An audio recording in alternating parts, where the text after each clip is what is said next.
İttakadu ahbarahum ve ruhbanahum arbaban min dunillahi vel mesih ibn Meryem. Yahudiler hakkında indir. Yahudiler diye Allah Teala. Yahudiler ulamalarını, deravişlerini, keşiş pap kıssislerini Allah'dan gayri Rab tutunula diye. Vel mesih ibn Meryem, Mesih peseri Meryem Rab tutunula.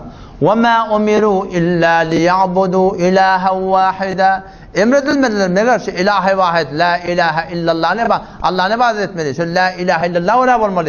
Şuna destur verdiler. Ama buna ne emrettiler diye. Buna ulema, deraviş, keşiş, pap, kıssislerini Rab tutunurlar diye. İlah tutunurlar diye. Hadi benimle hatim geliptir ya Resulullah deyiptir. Biz Rab tutunurlar ki. Biz Rab tutunurlar. Bizim de müşkül mesela şunu okuyan. Ne mi deyip Müslüman ile öyle olmalı diye. Sen şu an o ban bir setinden gir. Allah'dan gayri Rabb bağmay, Allah'dan gayri Rabb tutunup olur mu? Hem yok şey bu ne? Kahve otur diyor. Allah'dan gayri Rabb bağmay. Ne mi diyorsun sen?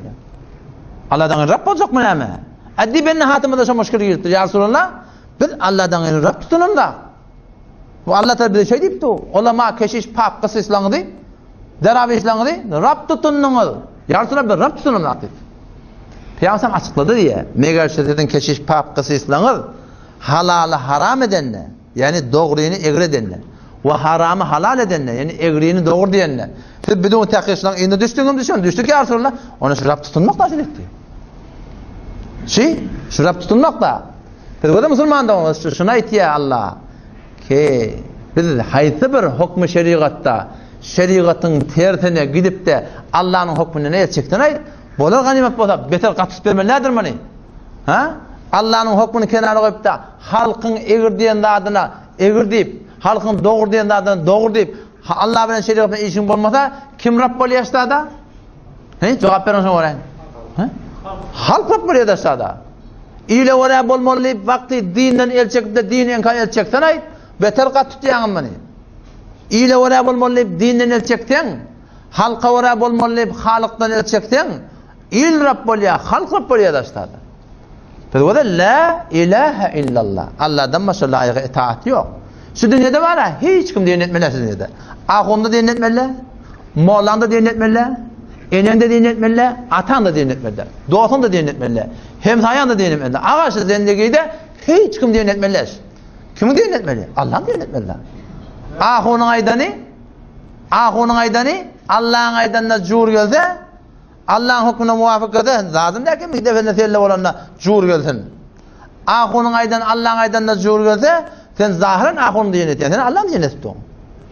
Doğsun aydan, Allah'ın aydanına cur gelse, sen zahiren doğsun diyen ettin, Allah'ın diyen ettin sen. Enen aydan, Allah'ın aydanına cur gelse, sen enen diyen ettin, hakikatta, sen Allah'ın diyen ettin. Ayalın aydan, Allah'ın aydanına cur gelse, sen ayalın diyen ettin, hakikatta, Allah'ın diyen ettin. Allah Teala Kur'an'ı ilata ediptir de. وَوَصَّيْنَا الْاِنْسَانَ بِوَالِدَيْهِ حُسْنًا ve biz tavşırdık diye insana ki ene yaşlık etsin. Yani bir gurum aydır Allah Teala. Arada bir tane bir halık bu da bir mahluk. Halık bilen mahlukun aytyan keminin arasında mutabakat tavlanak. Ene tan aytyan bilen Allah'ın aytyan jur gelmenu. Doğan aytyan bilen Allah'ın aytyan jur gelmenu. Ayalın aytyan bilen Allah'ın aytyan jur gelmenu. Hem tayan aytyan bilen Allah'ın aytyan jur gelmenu. وَاِنْ جَاهَدَاكَ عَلَى أَنْ تُشْرِكَ بِي مَا لَيْسَ لَكَ بِهِ عِلْمٍ.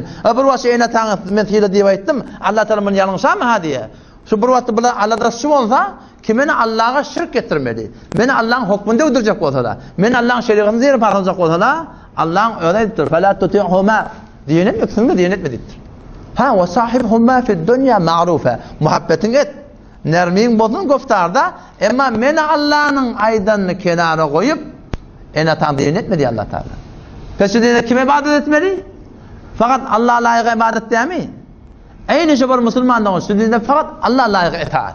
Allah'dan başka dinle hiç kim din etmeliler.